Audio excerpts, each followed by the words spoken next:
ভাজাগুলো ঢালো, কি কি এনেছি সবগুলো। এটা কি রুই মাছ?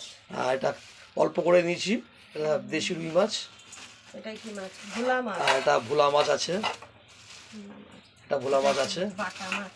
বাটা মাছগুলো সাইজ দেখো, বাটা মাছগুলো রাজা বাটা একদম, দেখো সাইজগুলো দেখো। হ্যাঁ, তাহলে 3 রকম মাছ। আচ্ছা সবজিটা ঢালো, সবজি এটা নিয়ে সবজিটা। হ্যাঁ হ্যাঁ, এই মাছের উপরে জল দিয়ে ধুয়ে নাও, মাছের উপরে জল দিয়ে ধুয়ে নাও, মাছটাও ঠিক থাকবে ওখানে। সবজিগুলো ঢালো,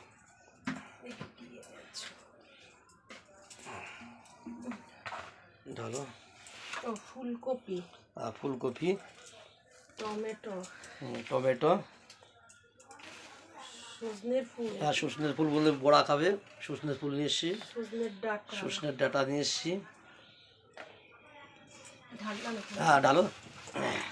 আম নিয়ে এসছি, আমের চাটনি বললে খাবে, আমের চাটনি করবে। পুঁই শাক নিয়ে এসছি, কুমড়ো নিয়ে এসছি, ধনে পাতা নিয়ে এসছি, আলু নিয়ে এসছি। ঠিক আছে? হ্যাঁ, তাহলে যা রান্না করবা করো।